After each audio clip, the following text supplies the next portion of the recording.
Happy Halloween! Or I guess not really because it's November now. We are a few days into November and I just finished my Halloween costume. I know, a little late, but that doesn't really matter because I just I wore what I had of the costume, in the car on my way to and from work on Halloween.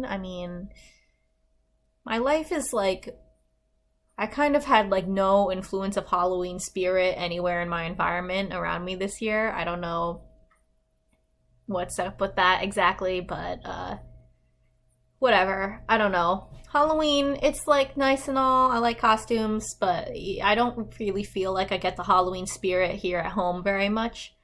Um I never see trick-or-treaters, and I don't go to Halloween parties or whatever. Do those even exist? I see them in movies and shows and stuff like that, but I'm like, that's fake, right? No one actually does it.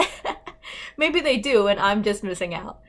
Anyway, it doesn't matter that I was a little late because this is something that I can wear anytime.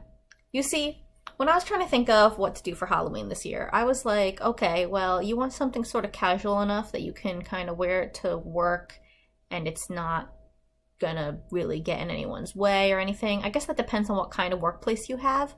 Some workplaces are totally cool with people going all out with their costumes. Other places are maybe you have to look really professional, you can't do that. And then other places like mine even are kind of maybe you don't necessarily have to look super professional, but it is pretty labor intensive, so you don't really want to be wearing something that's going to get in the way while you're trying to work. But anyway, when I was considering what outfits I wanted to wear, if you're thinking about a sort of downplayed outfit, casual costume that could sort of pass as not really a costume, obviously a good easy one to do is Superman or Supergirl, I guess, where the S and stuff underneath a regular work clothes and glasses, and just sort of have it slightly unbuttoned so you can sort of see it peeking through. I actually did that one year, but so I already have it, but I didn't want to do it again this year. I don't know. Anyway, the point is, I made Mulan's jacket from Wreck-It Ralph 2. Yay! I know I absolutely could have basically bought this kind of thing in Chinatown, I think, if I wanted to. These are pretty standard Chinese silk jackets, and gold dragons are on everything. It wouldn't have been, Mushu or whatever, but I decided not to do that because, frankly, I didn't feel like going to Chinatown. It's far. I don't really go very often. I don't know my way around. Yeah. So I made my own.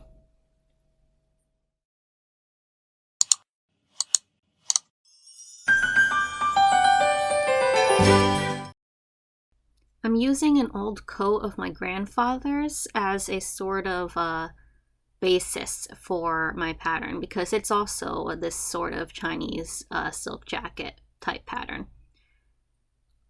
So I was just going to freehand cut this, but my mom and my aunts insisted that I make a pattern at least. So what I'm doing first is making a sort of pattern by laying the jacket down on top of some tissue paper and just sort of tracing around it with my pencil. So the part I'm making first is the back, and I'm leaving an inch on either side for my seam allowance. So this is the pattern for the back. Next up, I make the pattern for the front. I actually based this one off the pattern for the back by folding it in half. So I'm sort of making the pattern as half of the back, but with a extra inch at the edge, and also the collar is going a bit lower than the one on the back does. And the sleeve pattern, much in the same way, just lay the jacket down and sort of go along the edge, leave an inch at the bottom for the seam allowance. And that's basically how I made my really simple Chinese jacket pattern. So you can actually do this. It doesn't have to be with a Chinese jacket, obviously. You can just use a sweater or something that fits you well. And here's how my pattern pieces go together. You can see I've got the back, the front, a sleeve. When I cut them out, obviously I'm going to cut out more than 3 pieces. So, time to cut out my back. I actually folded my back pattern in half and the fabric in half so that I'll cut it out, and when I unfold it, I'll have 2 perfectly symmetrical halves of the back of the jacket. Same thing for the front. Fold the material under itself so that I'll cut it out, and then after I finish cutting it out, there are going to be 2 mirror image sort of pieces for the left and the right sides of the front of the jacket. And cut out the sleeve, much the same as cutting out the front and the back, just have it folded. Actually, the sleeve I folded 4 times because my pattern is for half of a sleeve, so I want that to be folded in half so that I can unfold it and get the entire sleeve, but I also want 2 sleeves. So this material is folded 4 times and I'm cutting it out. Alright, and here you can see how all my jacket pieces go together once they're cut out. The front has 2 pieces that sort of can open up. The sleeves, you can see, they're folded under each other to make a whole sleeve that you can put your arm in. Now I'm going to cut out my lining using exactly the same method as I just did to cut out the side of the jacket that faces people, the front of the jackets. So I cut out the back of the lining. The only thing I do different is that when I'm cutting the lining out, I'm cutting on the wrong edge, whereas when I cut the front, I had this edge I wanted facing out, because when I put my body inside the lining, I want the soft part of the lining to be on the inside, where it's gonna be touching my skin. And you can see I have my lining cut out pretty much exactly the same as the outside of the jacket. It's all front pieces, sleeves, and it's gonna sew together, and I have the nice soft part on the inside. Next up, pockets, because if I have the choice of whether or not something I'm wearing has pockets, it's always going to have pockets.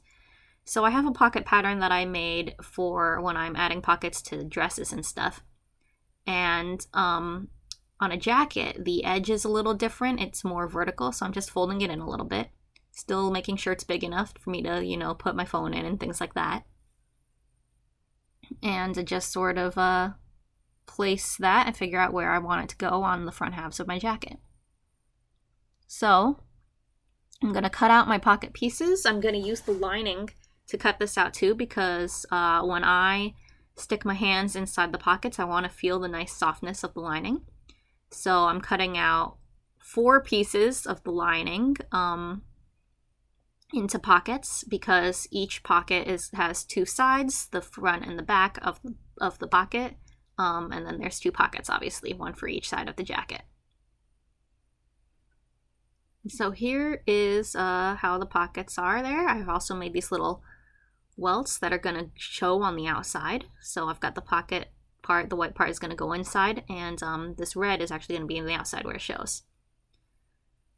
So the next thing I do before sewing the pockets on, actually, I just want to cut as many pieces out as I can, is I am cutting out stripes for the sleeves.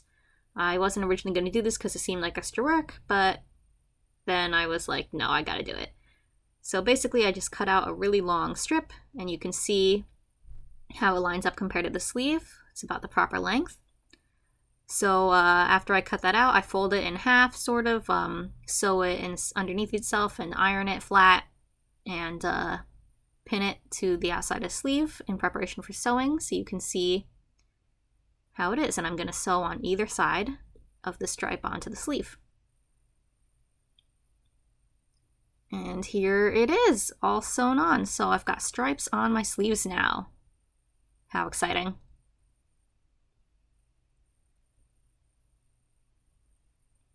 All right, let's see how the pocket's gonna work. So what I'm gonna do, basically, I have the welt sort of facing down on there. And then I've got the, like this black box, it's gonna be facing up. So I put it facing down for sewing. I put 1/2 of the pocket on top of that, up to the edge, and then the other half of the pocket is gonna kind of go up here, and I'm gonna sew a sort of rectangle around it over there. Here's what it is after it's sewn into with the rectangle, and I've cut a slit in the fabric behind it to be the opening for the pocket. So you can see I take these pocket halves here, I push them inside the pocket, and there becomes a pocket there. I'm gonna sew those together at the other end, obviously. My little welt comes up to sort of cover up that gap. And look at that! I've got a jacket pocket. It was intimidating to think about, but pretty easy to do. So here I have my pockets sewn onto my front panels of the outside of the jacket. And you can see how this is all gonna line up. I've got my fronts going on to the back of the jacket, the sleeves obviously, so I'm going to sew these all together. The sleeves onto the front and the back pieces, obviously, and then sewing the sleeves and the sides together, all together too. So the next thing I'm going to do is cut out some cuffs and collar and everything for the jacket. So they didn't have any ribbed knit fabric at the fabric store when I went there, but they did have this sort of knit fabric that is stretchy. So I'm just going to use this because it'll work just as well. I'm getting the measurement for my wrist, not with a tape measure because I couldn't find one, but just with a convenient thing I had lying around. And you just like figure out how wide you want it to be that way for the length of your wrist. And then just gonna cut out 2 of these cuffs to be my wrist cuffs. I'm gonna get a measurement for the top collar in a similar sort of way. Using my blue thing, I go around the top of the jacket, including the front panels and the back. Get the length out, and then I basically take that measurement and I use it to cut out a collar piece from my stretchy material. And what I'm actually going to do with the collar is I'm not just going to leave it flat. I want the edges to sort of taper in at the front, to the front of the jacket. So what I'm actually doing is I'm cutting a sort of curve out along the open end of the collar. And you'll see in a second here how that ends up looking. I actually did redo this later with a collar that I decided to make thicker, but the same method still applies. So once you unfold it, you can see the ends both kind of taper in like that. And that end is the end that's going to get sewn on. So here's how you sew it, basically. You have the lining, you have the front, wrong sides facing out there, and the collar in between them, so that once you flip it inside out, it's going to look really nice like this and all the seams will be hidden. Alright, and then the cuffs are a little bit different because what I did was I sewed the cuff to the front all nicely and neatly so that it's hidden inside the seams. And then the lining, I stuck the lining sleeve through the outside of the jacket sleeve. And I'm going to have to sew that onto this part as well. The bottom hem, I actually sewed wrong first. So what I'm showing you here is a little bit wrong. I sewed the front to it, same way I did the sleeves. And then I was going to sew, I just sort of top stitched the lining onto the bottom there. And then I realized that looked terrible and I should have just done it the exact same way I did the top collar. So I undid it and redid it the same way I did the top collar after that. I don't know why I didn't do that in the first place. I was sleep deprived. I think I filmed this at like 5 a.m. Alright, so my jacket's mostly sewn together. I've got these edges though. The problem with this fabric that I'm using. This shiny fabric I actually have found it left over from old Halloween costumes Mom used to make for us as children. Anyway, it gets ragged as hell, so in order to try to prevent it from running and fraying even more, what I'm going to do is kind of hem it over and sew it to a hemmed over version of the lining so that they're sewn together before I add a zipper. You can see on my other half that I already ironed them and pinned them, and then I sew them together here.